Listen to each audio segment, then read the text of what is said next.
All right. Hello, everybody. Welcome.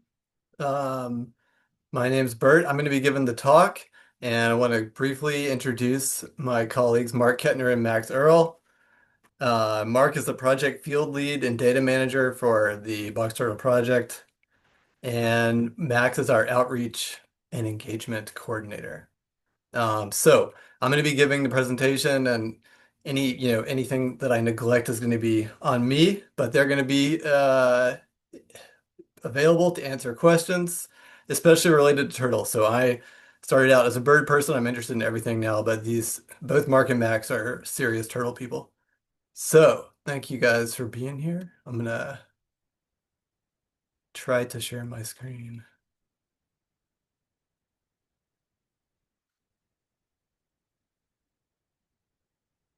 Can you see that, Mark and Max? Yeah, looks good. How about now? Yep, perfect. It's good? Good. All right. Okay, well, thank you all very much for joining us. So I'm going to be talking about box turtle conservation in Northern Virginia. And I'd like to acknowledge my co-authors. Let me see if I can make that smaller. I'd like my co-authors, Tom Ockery, Mark Kettner, Max Earl, Emma Kendrick, and Joe Kolowski. And to outline the talk, I'm going to start with an introduction to the Clifton Institute. Then I'm going to talk about box turtle biology, then our population surveys, then turtle tracking, and finally land management recommendations. So we are a 501c3 nonprofit organization. We have 10 full-time staff. We're funded by individual donations and foundation grants. And our three program areas are education, restoration, and research. Our mission is to inspire a deeper understanding and appreciation of nature, to study the ecology of our region, to restore habitat, and to conserve native biodiversity. And we're located about an hour west of Washington, D.C. in Fauquier County, Virginia. And Rappahannock County is immediately to our west. That's another county where we've been doing a lot of turtle research. In Clifton, we have a 900-acre property with a wide range of habitats. And you can check out our iNaturalist project to see some of the species we've been seeing lately. And in terms of how we manage that giant property, we prioritize management by focusing on declining species. And that means we spend a lot of time in grasslands and shrublands. And we do a lot of work on controlling non-native plants and promoting native plants for the benefit of all biodiversity. In terms of environmental education, we do field trips for local schools, as well as summer camps. And all of our programs are research-based, so we teach kids how to ask research questions and collect data. And one of our newer programs is Lawn Lab. We convinced the school to stop mowing one of their sports fields, and we're out there with students measuring what happens to the animals and plants. And we also do a lot of adult programs like this one tonight, and we had about 1,000 adults come through last year on those programs. And to touch briefly on some of our other research projects, we've been studying American kestrels now for several years. And this is a species that's similar to box turtles. It's a charismatic animal that is unfortunately declining pretty fast in our area. And we've been studying its habitat requirements, and we found that they select short grass for hunting. And in contrast, their major food item, meadow voles, are found in taller vegetation. So we recommend that people leave unmowed strips along the edges of agricultural fields or mow wide paths through meadows to try to help kestrels. We have also been working on remnant prairies for several years. These are unplanted grasslands, most of which are found under power line clearings. And it turns out that they're the richest plant communities in Virginia, and they're even more diverse than the Midwestern tallgrass prairies.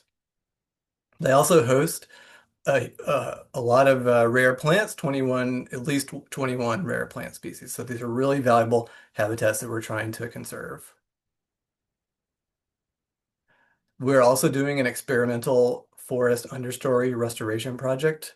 We were comparing the effects of prescribed fire and deer exposures at bringing back wildflowers on the understory.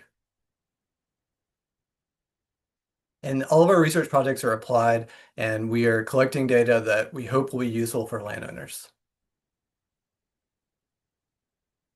And I'm excited. Next week we're going to be starting our grassland stewardship program. This is a photo from 2020 when we were meeting with Dominion to let them know they had accidentally sprayed some rare plants in a remnant prairie. We have done this on the side as we've had time ever since, but it really needs a full-time person, and we've raised enough money to hire that staff member, and she's starting next week. The goal is going to be to educate landowners and utility companies about remnant prairies and try to save the rare species that are found in these habitats. We are also working on the Virginia native seed pilot project, and the goal of that project is to launch the native seed industry in Virginia. And we got interested in this because from our surveys of remnant prairies, a lot of the species that we found in those unplanted grasslands, you can't buy from seed companies. And if you can, they have genetics from other states, and so they bloom at the wrong time.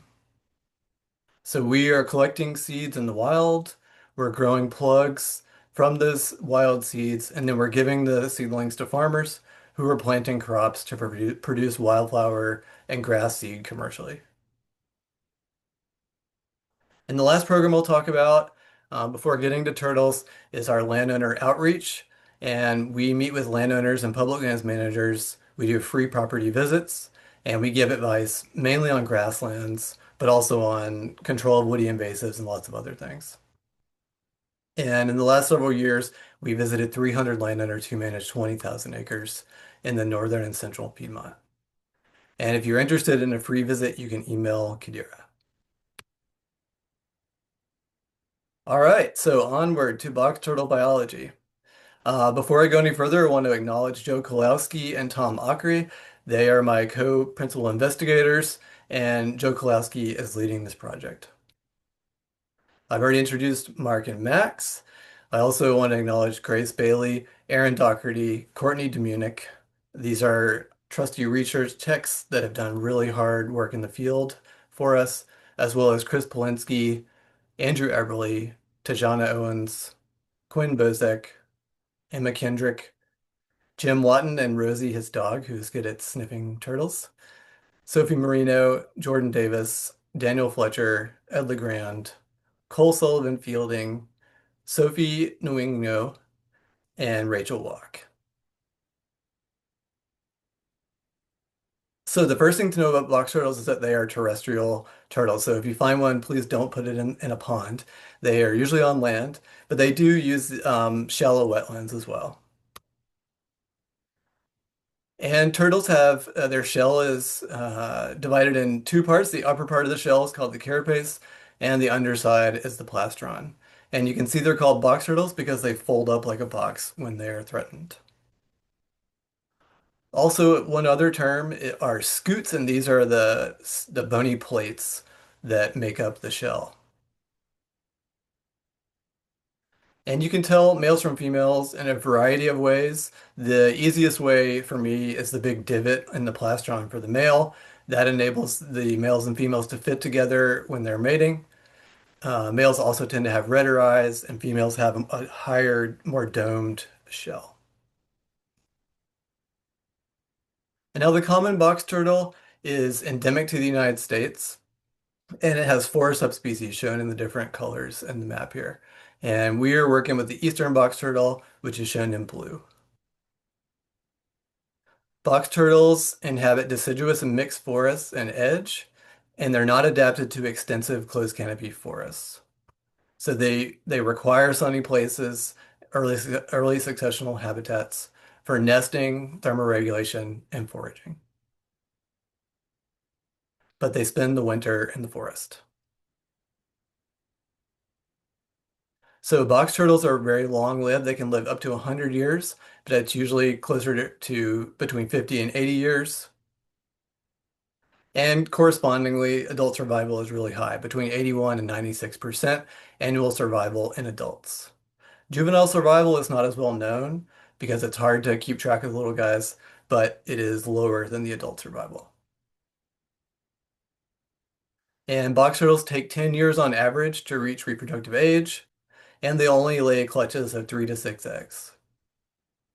So they have a slow life history. They're playing the long game and they're depending on adults to live a long time to be able to replace themselves. This makes them unusually sensitive to adult mortality, such as that caused by mowing, roadkill, or collection for the pet trade. But in contrast, they experience little or no sexual senescence, so older adults keep reproducing. Now, in terms of diet, this is one of Grace's pictures from this year, eating a russula mushroom. The box turtles eat a variety of things, from including invertebrates, fruit, and fungi. And I'll look now at a study done by John Rowe that looked at the diet of box turtles in the coastal plain and sandhills in North Carolina. He collected claw tissue from 41 turtles over 7 years, and then he also collected common food sources, and he used stable isotope analysis to connect those two data sets. He found that about three-quarters of the diet was mushrooms in this population in North Carolina, followed by plants, major components of which were blackberries, blueberries, and grapes, and invertebrates, which included slugs, earthworms, and insects. Now, in our area, we don't have quantitative data on diet, but people like Mark, who have been in the field a lot, tell me that slugs, blackberries, and mushrooms are the three major items in the diet, followed by May-apples. And this is what we call slug mug, this picture, and you can see that this turtle has been eating slugs. There's nothing wrong with this turtle, it's just been eating slugs. Turning to nesting, so they select areas that are sunny and that have minimal vegetation and loose soil. And they dig down 2 to 3 inches and lay the eggs. They then cover them back up and abandon the nest. So they don't provide any parental care. And incubation lasts between 50 and 105 days. And an interesting tidbit about reproduction in box turtles is that females can store sperm for up to 4 years and use it for multiple clutches. Pretty amazing they can do that. And this makes them somewhat resilient to low population densities. For overwintering, so like I said, they overwinter in the forest.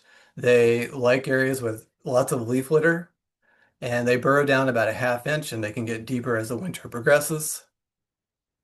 And they bury themselves under leaves for shelter, insulation, and moisture retention.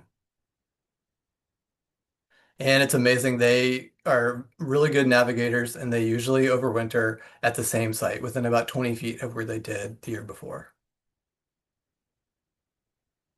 And it's worth pointing out that overwintering sites in urban areas are not ideal because they tend to have less leaf litter and more compacted soil.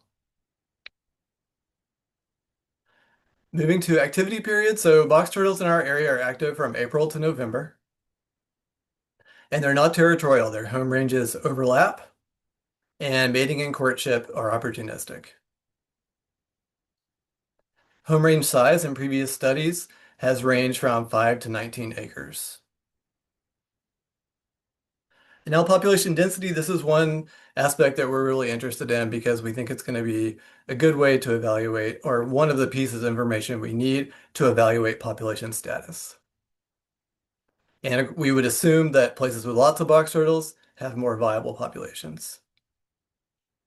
In the literature and in studies within the last 20 or so years in the mid-Atlantic, population density has ranged from 0.6 to 6.5 turtles per acre. So that's a big range. We're also interested in sex ratio, and we would assume that if the sex ratio is balanced between males and females, that's a good sign for the population. Whereas if it's skewed for one or the other, especially skewed towards males, which are less important for the population, that would be a problem. And looking again at studies within the last 20 or so years in the mid-Atlantic, the average sex ratio is 2.1 males for every female. So that's pretty seriously skewed towards males.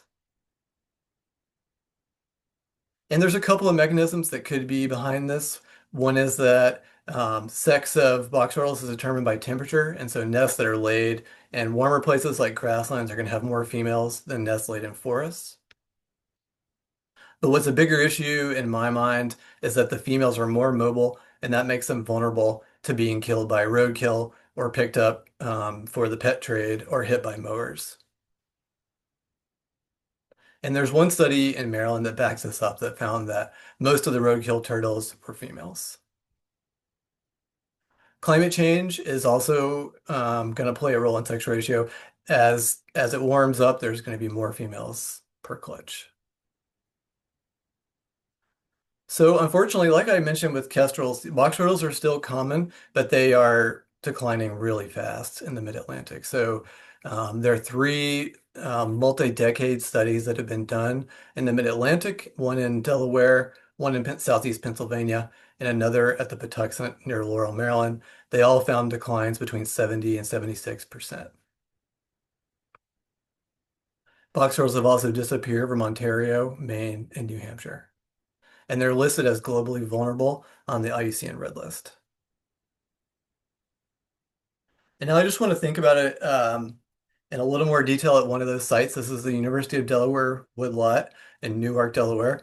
This is a relatively small patch of forest, just 46 acres, and it's surrounded mostly by unsuitable habitat for box turtles. And they've been studying this population since the 1960s. Here on the y-axis, the vertical axis is box turtle abundance, and on the horizontal axis is year. And we can see this is that 76% decline that they've seen at the University of Delaware woodlot. And this graph on the y-axis is showing the ratio of males to females, and on the axis is year again. And we can see that as the population has declined, the ratio of males to females has gone up. And again, this is what we might expect if the females are trying to find nesting habitat and dispersing and getting killed. So that brings me to the threats. And for me, habitat loss is probably the most important threat for box turtles. There's a lot of debate about this, but we are transforming big chunks of the eastern US. This is an image of Loudoun County and showing Montgomery County, Maryland, north of the Potomac. And you can see that the suburban and urban development in Loudoun County is not compatible with box turtles. This is a big part of this is from roadkill. All these roads going through these neighborhoods are not good for box turtles. And mowing has been cited as an important threat in a Delaware study, and I'm going to be talking a lot more about mowing.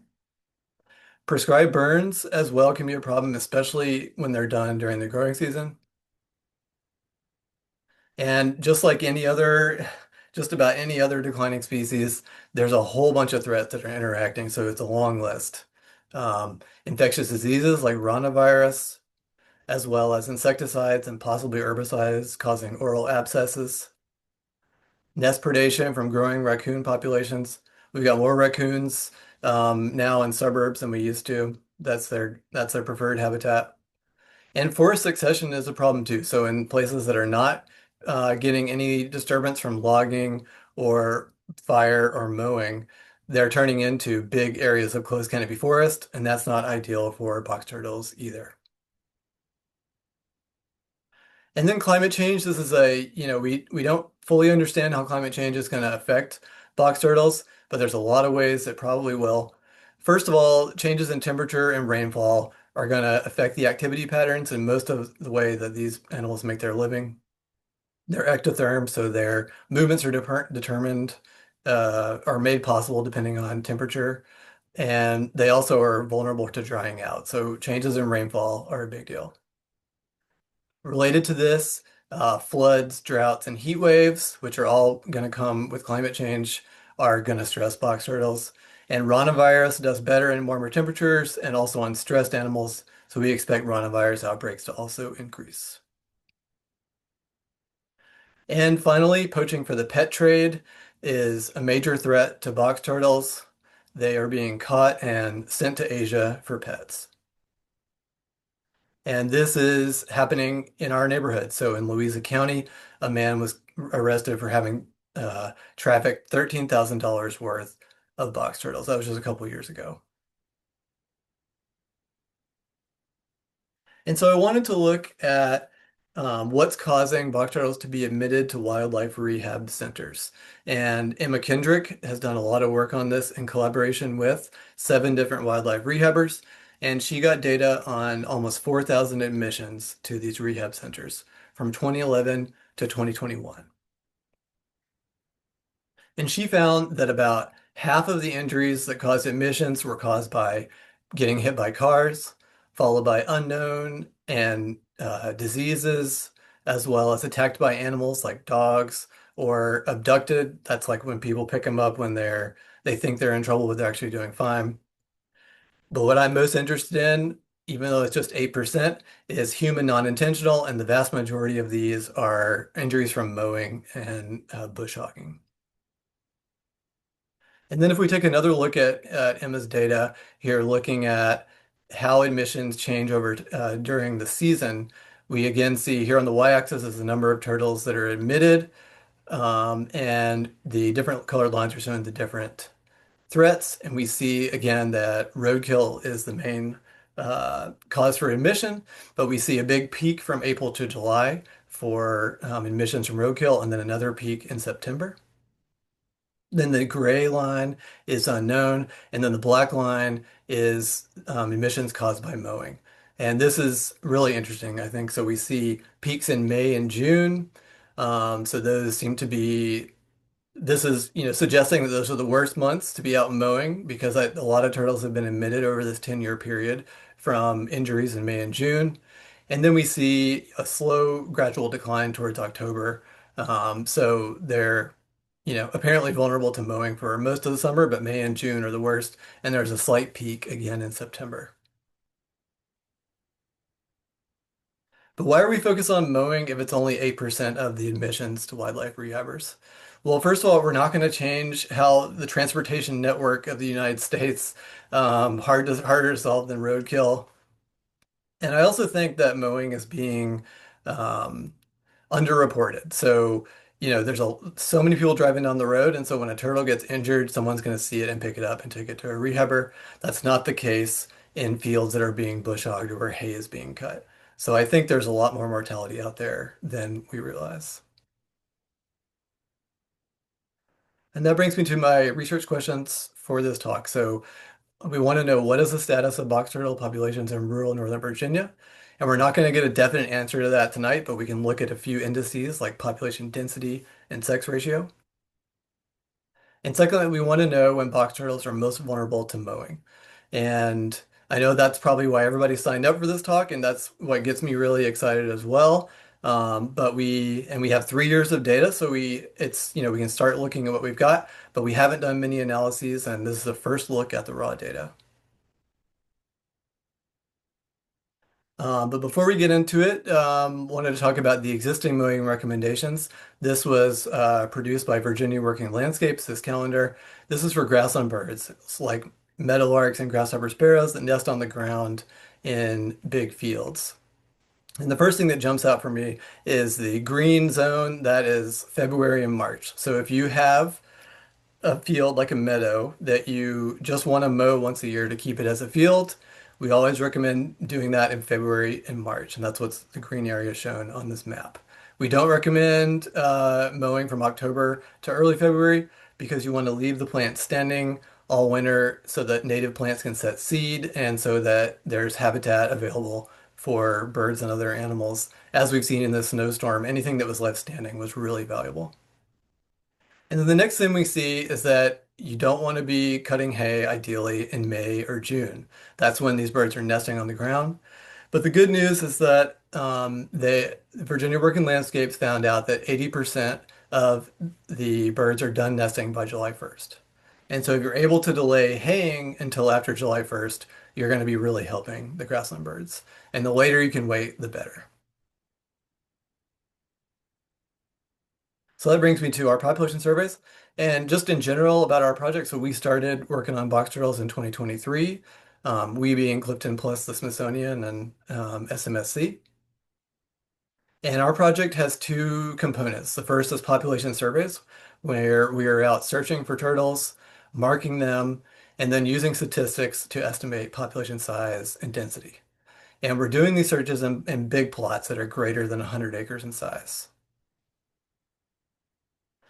The second component is tracking, and we have used radio tags in previous years, and then last year we used GPS tags to track turtles um, so that we know when they're in fields and vulnerable to mowing.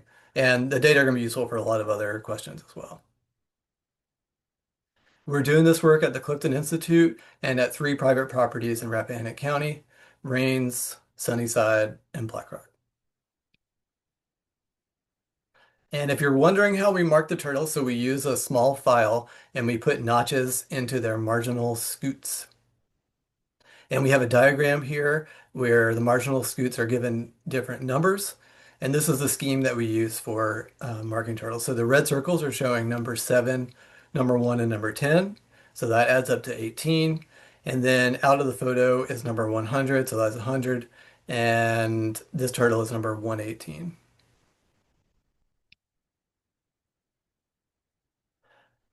And what do we do with the data? Well, we do mark recapture modeling. And traditionally, a lot of mark recapture modeling used standardized transects. And so this figure, I just want you to imagine a hypothetical example where we have two plots, one in white and one in red, and each plot is roughly 200 acres in size.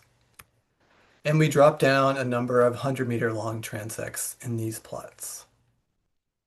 Then survey turtles, mark turtles, and we use statistics to estimate detection probability and population size. One of the problems with this method is that it gives you incomplete coverage of the plots, and it also assumes a uniform probability of detection across the entire plot. So Royal and Turner in 2022 developed some spatial mark recapture models that we are using for our analysis. And this method allows haphazard survey tracks so you can walk around and do your best to cover the whole plot without keeping track of standardized transects. That gives us better coverage. This statistical approach also estimates the activity centers of individual turtles, and by doing that, it makes spatially explicit estimates of detection probability. And all of this leads to more accurate population sizes. And this is showing the plots from the Patuxent where Royal and Turner did their work. And the green areas are showing grid cells where they were only surveyed once. And the warmer colors are showing places that got a lot more surveys. The black dots show turtle locations. And the squiggly line shows an example survey track. So this gives you a bit of an idea of the kind of method that we are using. And in the field, we have two teams of two surveyors who do 4-hour surveys in the morning. And they record tracks on their smartphones to keep track of where they go and how much time they spend searching for turtles. And the only drawback really to these models is that they require a lot of data to run.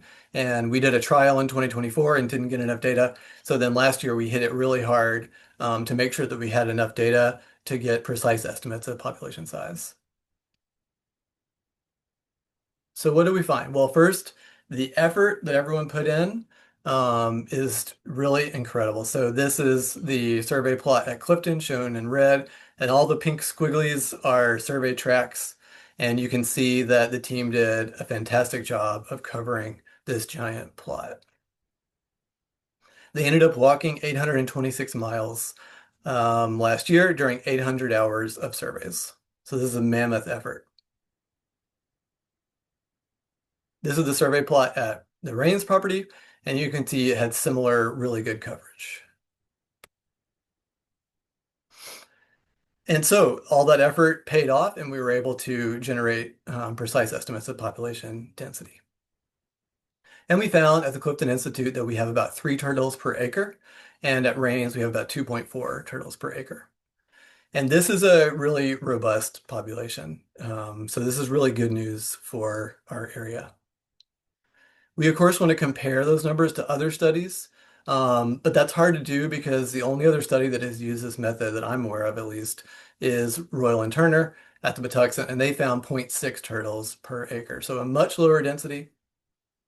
And just keep in mind that that population has declined by more than 70%. And so um, it's not too surprising that they have a low population density there. We can also briefly look at some other studies, even though we have to keep in mind that they use different methods in the field and also different statistical methods. One was in Lynchburg, Virginia, where they found a really high population density of around 6.5 turtles per acre. That's pretty interesting. The study in Newark, Delaware found lower densities than what we have. For sex ratio, we found 2.5 males for every female at Clifton and 2.3 males for every female at Rains. So this is a substantially skewed sex ratio towards males, and this is not good news. That study in Lynchburg that has such a high population density had a balanced sex ratio, which is kind of in line with that high population density that they found. But the other studies in the Mid-Atlantic range from 1.8 to 2.8, and so that's about 2 males for a female on average. So that means that our population is similar to other studies in the neighborhood. So to summarize our population results, we have high population densities here, which is great, but we have sex ratios that are skewed towards male, which is not so good. And this year, we're going to be collecting data on nesting to help refine our assessment of population status. That brings me to turtle tracking. So first, I wanted to show this picture from Lucille Stickle, who started working on box turtles at the Patuxent in Maryland in 1944. This is before people were putting radio transmitters on turtles, and so she put spools of thread on them. And it actually worked really well, and she tracked one turtle for 5 months using this method. It's pretty amazing. But we have switched to using radio transmitters these days, and that's what we did in 2023 and 2024. And this works. You attach a transmitter to the turtle, and then you use an antenna to home in on the box turtle. So by doing this, you can get the location of the turtle, and you get a pretty accurate location. It's the only thing you're dealing with is the GPS error of your phone, which is about 20 feet on average. But the disadvantage is that you have to manually find the turtle each time. So this is a huge amount of work to get not very many locations. So last year we switched to doing GPS tracking so that we could get many more points than we got with radio tracking. So the GPS transmitter collects the locations on the device, but we still need the radio tag to actually be able to find the turtle. So we use the radio tag to home in on the turtle, and then we download the data from the GPS transmitter. A disadvantage of the GPS is that the error rate is higher, so it's about 50 feet in the forest and about 30 feet in fields. But that's still plenty precise to get us answers to our major questions. And for tracking and habitat selection, so in the first 2 years, again, we did radio tracking and we looked at microhabitat. So we wanted to see if turtles were selecting areas with a lot of coarse woody debris, that's logs and sticks on the ground, or if they were selecting shrubby places or places with lots of live herbaceous plants or dead grass cover. So we characterized those different measures at the sites where we found turtles, and we compared them to control points that were located 10 to 100 meters away. We also looked at macro habitat, and that is big categories like forest, meadow, and hay. And that information came from hand digitization of satellite maps. And in 2025, with the GPS work, we only did macro habitat. So that brings us to results for tracking. First, the sample size for radio tracking. So we tagged about 40 turtles each year, and we got about 1,100 locations in 2023 and 1,500 locations in 2024. And this is a really big data set for radio telemetry. You remember that each of those points has to be collected manually. So our team put in a huge amount of effort and got a big sample size for radio tags. And what do we find? So here on the y-axis is the percent of shrub cover, and on the x is places where turtles were present versus random control points. And we see that turtles were selecting areas with dense shrub cover. So that's an important result. Next, we look at downwoody debris, and we found that turtles were selecting areas with lots of logs and sticks on the ground as well. But there was no effect of dead grass cover or herbaceous plant cover on turtle presence. And then to look at our GPS data, so we did that last year, we tagged more turtles, 54 turtles, and we got 100,000 locations. So a huge increase in the sample size by using GPS technology. And this is an example of what the GPS data look like. Each color is showing a different turtle in a landscape with forest and fields. And just to look at one turtle in particular, this is Amelia. That was named by the donor who adopted her. And she spends the winter in the same area in the bottom part of this image. And then she makes the 6/10 of a mile trek all the way to a grassland where she lays her eggs. And then she makes a trek all the way back to spend the winter in her normal spot. And that's just a long way to go for a little turtle. Okay, so now the figure that you've probably been waiting for, so thanks for sticking with us. Here on the y-axis is the proportion of time spent in fields, and on the x is month. This is for 2023 when we're looking at radio tag data. And each line, each different color is showing a different individual turtle, whereas the black line is the average, and we're showing confidence intervals. So we see that this line is actually pretty flat. So it's not like they're only in fields in 1 or 2 months. Um, it's fairly flat, and we see that May and June are by a little bit the months when the turtles are spending the most time in fields. So about 40% of the tracked turtles were in fields in June. Then we see a slight increase in September. Next is 2024, which is also radio tracking data. Here we see a big increase in field use compared to 2023. We still don't know why. We are looking into that. But that is interesting, and this doesn't happen much with grassland birds. So they pretty much breed like clockwork. So we know that you shouldn't be mowing in May and June for birds, but for box turtles, there's going to be variability. But here we see that again, May and June are the peak months for field use by turtles. Almost 60% of tagged turtles were in fields in June. And then we see a gradual decrease to September, and then it drops off in October. And then looking at 2025, this is again GPS data with a bigger sample, 54 turtles, and also 100,000 locations, a much bigger sample. So we're most confident in this graph, and it's really flat. So we see that they're using fields from May to September without much of a decline in field use. Um, so, as you're probably gathering, it's going to be harder to make a mowing calendar for box turtles than it is for birds.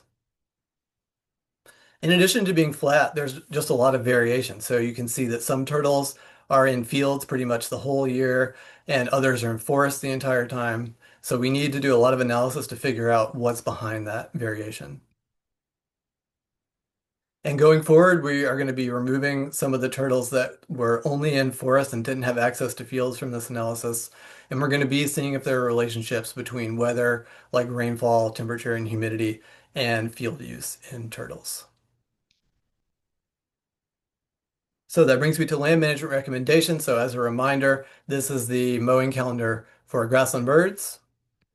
And then we can overlay the 2025 graph for box turtles. And like I said, May and June are, when there's the most field use by box turtles, but there's also a lot of use all the way through September.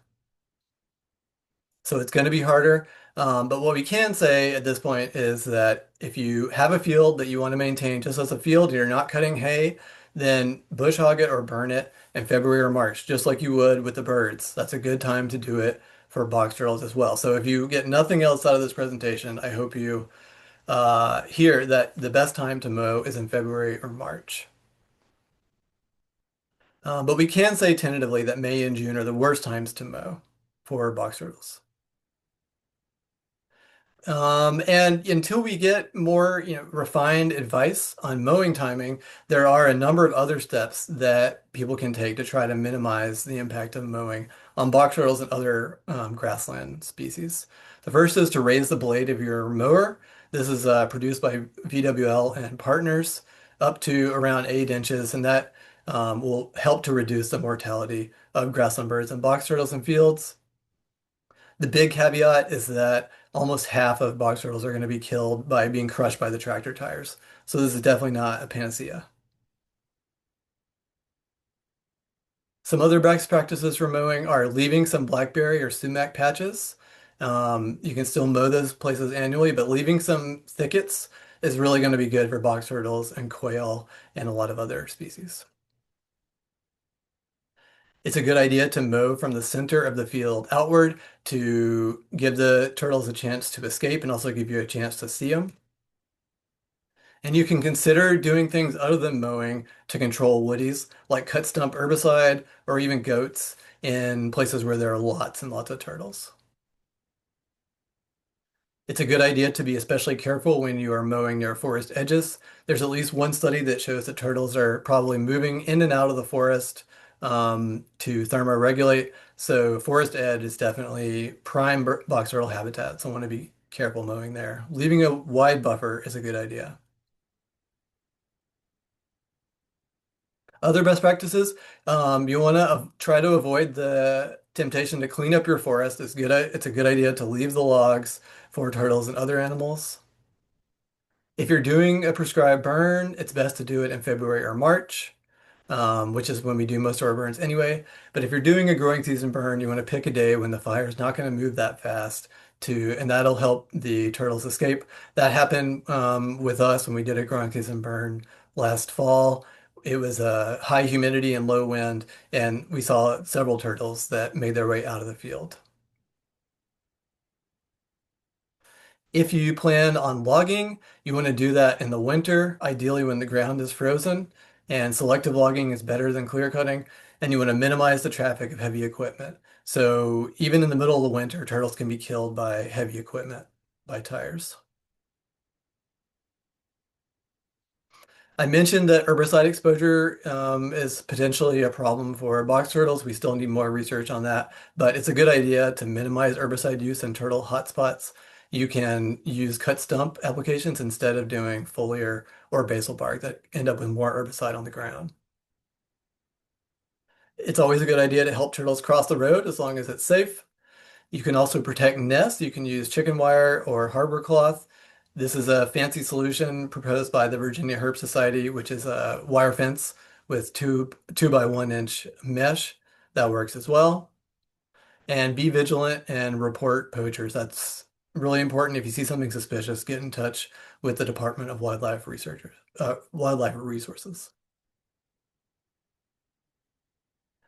So what's next for us? As I've alluded to a couple of times, we want to refine our estimate of when it's safe to mow, and one way to do that is to see if there are other variables that are driving field use in box turtles. So rainfall, temperature, humidity, these are all possible drivers of field use, and we are starting to analyze that now. We also have some fancy technology. We have accelerometers now on our GPS units, and that gives us information on very fine scale movements of the turtles. We've also set up a thermal sensor grid on the ground to get better information on how turtles are affected by temperature. And this year we're going to be trying to find as many nests as we can to learn more about nest predation and about habitat use as relates to nesting.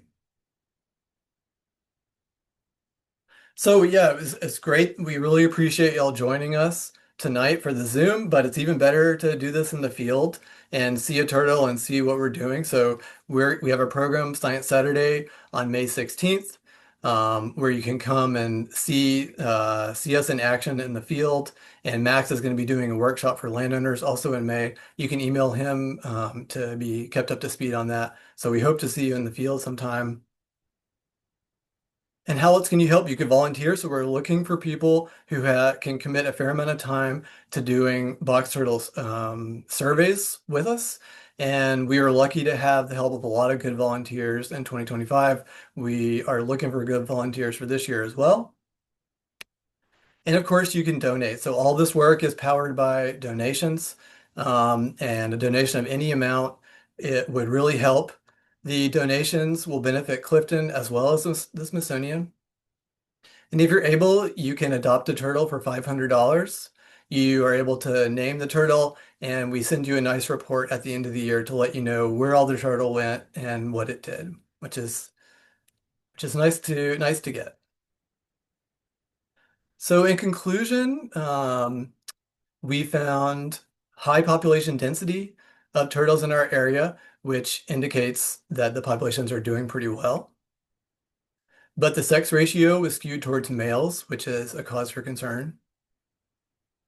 We found that turtles selected areas with dense shrub cover and down logs, and so it's good to maintain those habitats on your property. We recommend bush hogging or burning annually in February or March.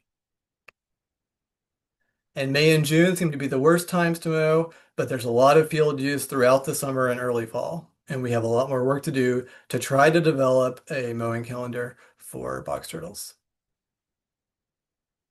And the mowing injuries in rehabbers, that pattern was actually more clear than what we saw in the actual field use in our tagged turtles.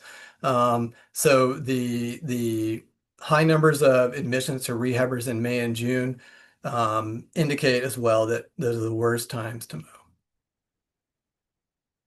And it's going to be hard to come up with a calendar. So it's important to try to use some of the other mitigation methods that I suggested to try to minimize the impact of mowing on box turtles. So I'd like to thank the Rains Family Fund, Band Foundation, and NIFWIF for major financial support, as well as Samantha Audut, Sandy Burkholder, Hillary Davidson, Georgia Herbert, Fern Shepard, Katie Schumann Foster, and Dave Soltis for adopting turtles. And everyone as well for data and photos. Thank you very much. I see a silent clap from Max. That's great. I can do a Um, real loud one if you want. so yeah, send us some questions. Do we already have some questions? Yeah, it appears we have three. So, Bert, do you want to read them or do you want Yeah, me? Or Mark, you want to take the first one? yeah, Rachel's Mark is in. network? Sure, yeah. Yeah, so Rachel is wondering if our research has shown any difference in sex and field use.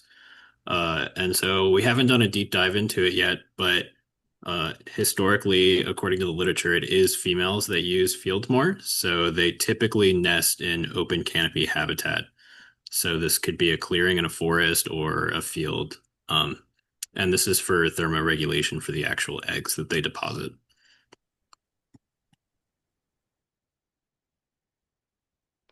I'll take the next one. Are you interested in surveys in southwestern Virginia?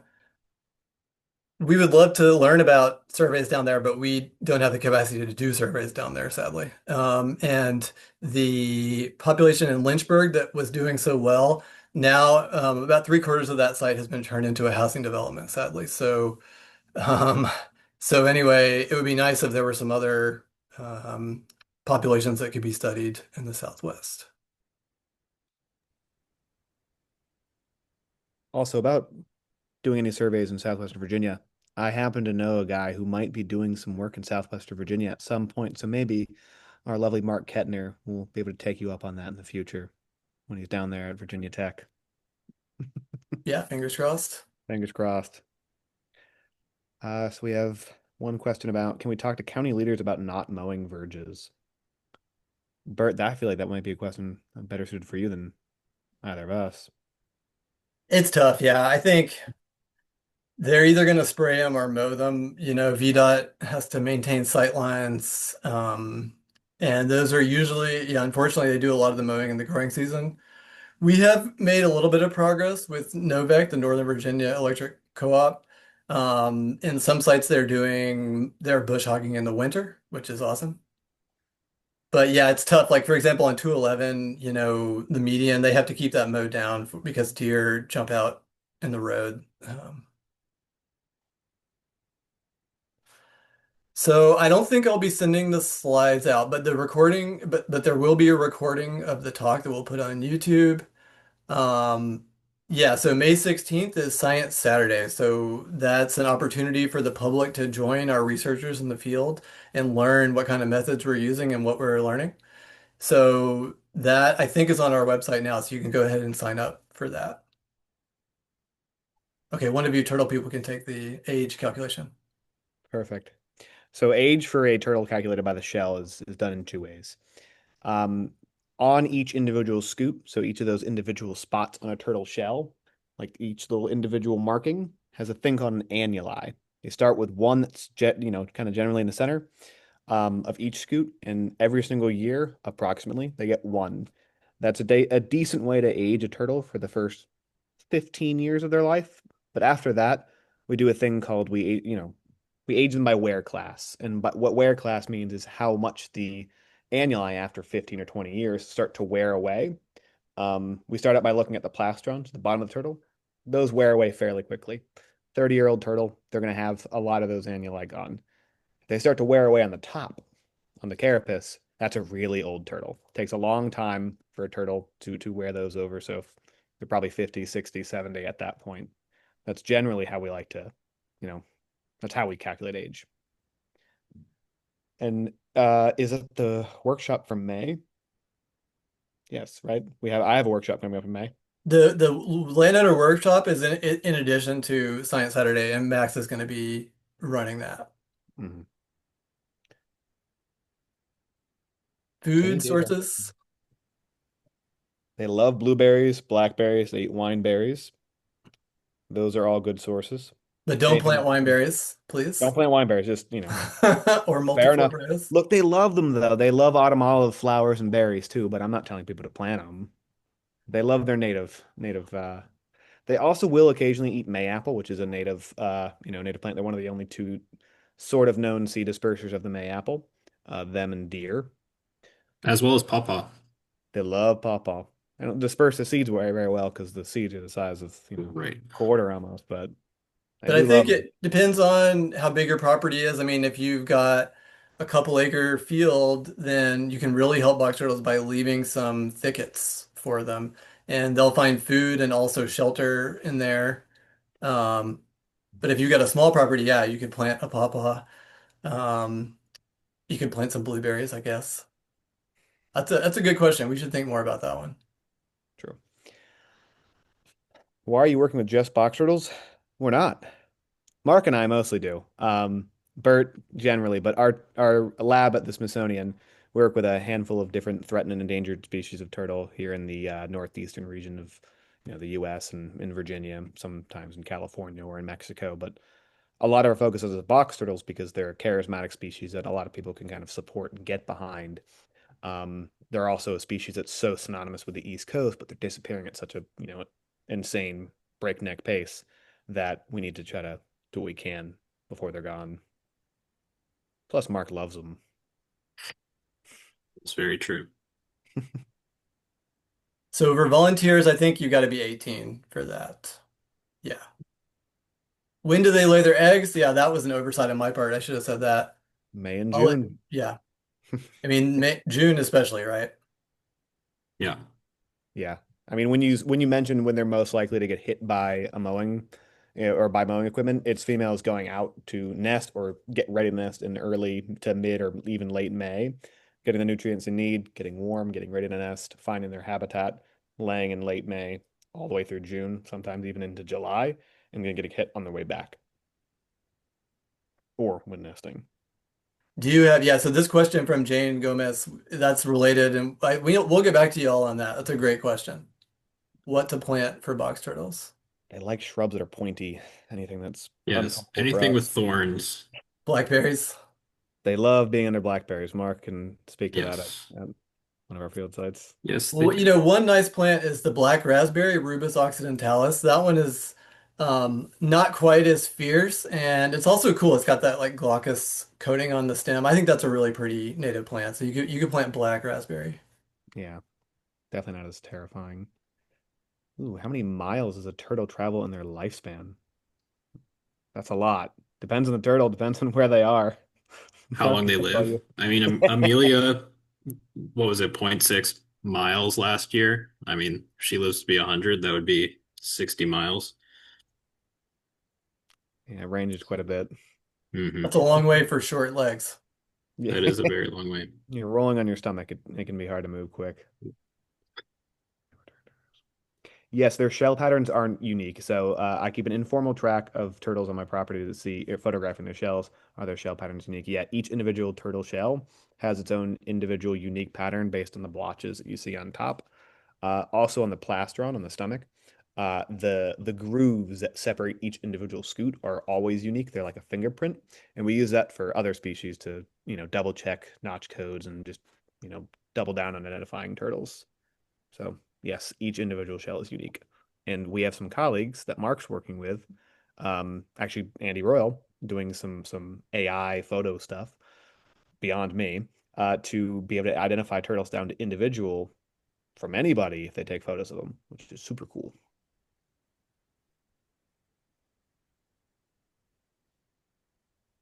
A site visit is available for Barbara, and if you could email Kadira, we could set that up. That would be great. You can also just go to our website and you'll see you can request a property visit on our website as well. Jessica Ferguson. Hi, I work with wood turtles in Canada. I'm wondering if you do any private or outreach with to private landowners, and if so, do you have any specific engagement methods that work well for you? Um, we work with wood turtles as well. That's actually what got me into this field. I started working with wood turtles about 5 years ago, and I've almost exclusively worked on private lands. Um, some of the ways that we've engaged with private landowners is anytime there's any event where you can speak to local people, if there's like a nature center that has something going on, or someone, somewhere like Clifton that already has a private landowner network, plugging with them. If there's a local like rod and gun club that, we've interacted with people like that. Or if you already have established field sites of people that are interested in wood turtles that have private land, basically talking with them and having them kind of friend raise and get you put into that network. That's what I've found to be the most successful to get into that sort of world. Also, incentives to do anything is always good. Delaying hang or doing riparian buffers. If there's something that you can help people get paid for or pay for, helps a lot.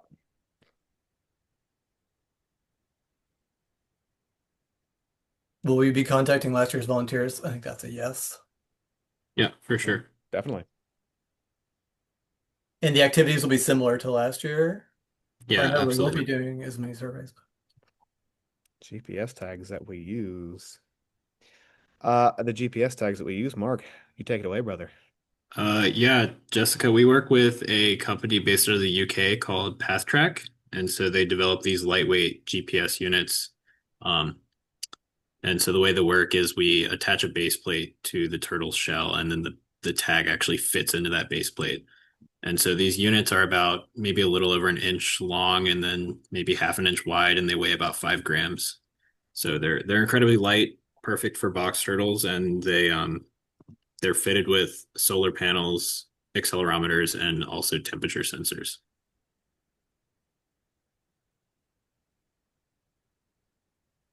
The drones, I'm not sure about that one. So we've considered that in the past, using a drone with a UHF receiver to pick up the GPS data from a distance. We just haven't really put the time or resources into it when we just can track them anyway to do like a health and status assessment of them every month. Um, it's something we've considered. It would be up to Mark to do that in the future because that's his world. I just live in it. Yeah, I mean we've thought about using UHF to remotely download data, and it's definitely possible, but it makes the tags a little bit bigger. And so we were concerned about the well-being of the turtles and decided to go against that. And Molly Page, towards eating persimmon. So I don't actually know if I've ever seen a box turtle eat persimmon. I don't imagine there's anything bad about them, but I don't know if I've seen them eat persimmon. They might like it, but they also don't have Like persimmons don't fall until later in the year, if I'm aware or if I'm Yeah. correct. They fall like into November or even later. So that would be just outside of when boxers are eating because they don't like to eat right before they go into brumation because that food can like either rot or freeze in their stomach. They just kind of evacuate themselves before they're about to go down. So, Rebecca, this is an excellent question. This is something that we want to get a good answer to. And like I said, there was one study that suggested that the turtles they were thermoregulating and sort of going in and out of the forest every couple of days or whatever. And we need to figure out if that's happening or not in our population. That's what I would say. Maybe y'all have something else to add. Hmm. There are recommendations like that study in Delaware. They recommend mowing. If you have to mow during the growing season, they recommend mowing in July and also in the hottest part of the day. So, not mowing in the morning, yeah, it seems like a good idea. Yeah, and if your blades can't get higher than 4 or 5 inches, then raise them up to 4 or 5 inches. The higher, the better. Box turtles on average are about 3 to 4 inches tall, like dome wise, the very highest. So if they're in a decent spot, they might just get lucky and get driven over. So yeah, that's really the best we can say for that.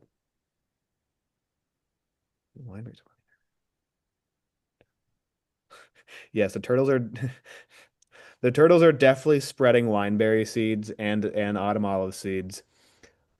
Look, not every animal can be perfect. They don't understand conservation like we do. They're just trying to eat seeds and go and hang out in the woods.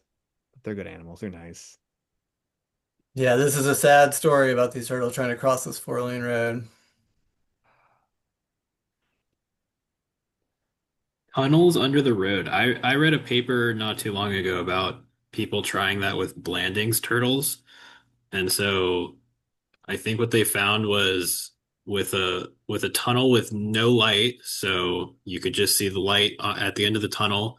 The turtles didn't really use it frequently, and then they put like LED lights, like not LED lights, I guess, like I don't know, like overhead lights Daylight. in the tunnel, so it simulates daylight, and then the turtles actually use the tunnel at that point. Hmm. And They're not going to go somewhere dark. one thing I didn't say was that if you're moving a turtle across the road, you want to move it in the direction it was moving. Yeah. And box turtles often hang out in areas that may have poison ivy. So if you pick up a box turtle ever, for any reason, wash your hands with Technu or dish soap as soon as you can. It's not going to happen all the time, but they like to hang out in stuff that can make your hands itchy. Offshore Recommendation. resources in Western North Carolina. Mark? You could reach out to John Rowe at the University of North Carolina at Pembroke. He could likely point you in some directions. I know there's the Box Turtle Connection Project in North Carolina where they're trying to collect 100 years of box turtle data. So that's a huge collaborative effort in the state to understand their populations. 100 years. Poaching. So you may have noticed that I was pretty cagey in this presentation about where we found turtles and how many turtles we found. That's one way that we avoid poaching. We're also keeping a pretty close eye out at Clifton. We know that it's a threat, and we're like I did in this talk, I'm trying to spread the word so that everyone else can be watching as well. Um, you guys got anything to add? Turtle science is like Fight Club. You don't talk about it. You want to do your best. If you find a place that has a lot of box turtles, don't be posting about it. Do your best to not, mention it to people. Don't put anything on the internet that has, GPS location, that sort of stuff. And if you ever see something, say something. If you see someone that is suspicious or you think is pocketing a box turtle, better safe than sorry. And so we're about to wrap up here, but what's a safe way to tag a turtle? Well, you need a permit to mark turtles, and you definitely don't want to be painting them or anything like that. And so what I've been doing on my property is just taking pictures of the top and the bottom, because people are working on developing AI techniques to recognize turtles. So if you do nothing else, you can at least do that and put them on iNat and then iNaturalist, because then you have a point and you have a time and you have the top and the bottom. Always obscure location too. And it's automatic in iNaturalist. Whenever you put up a Beautiful. box turtle, it's automatically obscured. Yeah. I love it. How do you get involved in this field? Volunteer, Any chance you can volunteer, or if you're in undergraduate or in high school, if there's ever a program that allows you to do field work in a course or anything like that, make friends that are in Uh, this field if you can. Networking is huge. Definitely talking to as many people as possible is very important. Do you recommend reporting box turtle sightings to Herp Society? Yes, I do. Herp Society is wonderful. They're run by some great people. I don't know how the data is used just yet, but they were doing an occupancy and like just general distribution map across the state of Virginia a while back. We may collaborate with them in the future to kind of, go with that. Do it. Okay. I think we've answered most of that. Yeah, the last question is about, turtles crossing roads in busy areas. Number one, don't risk your life. If you risk your life and you die, then you can't save other turtles in the future. So, number one, be safe. It's true. Amen. Best thing you can do if it's across a subdivided area, if it's going over a median, if you can drive, take a U-turn, put it over there the best you can. That's what that's something you can do. If they're really stubborn, I wouldn't recommend trying to turn them around and like make them go back to the area they're at because they just won't do it. Yeah. One thing that's helpful is, you can take them to the edge of the road and just drop them off, but it's more effective to take them like Yep. 4 or 5, yards or so into the off of the road. So then if they do try to turn around, maybe they don't get all the way back into the road again. Okay. Well, thank you, Mark and Max. And thanks everybody for joining us. It was great to see a big turnout. And yeah, we'll be putting the recording on YouTube. Otherwise, we hope to see you at another event, like maybe in the field working on turtles. Yep. Great Yeah. job, Bert. Thank you guys. Okay. Thanks Bye-bye. for having us. Thank you, everybody.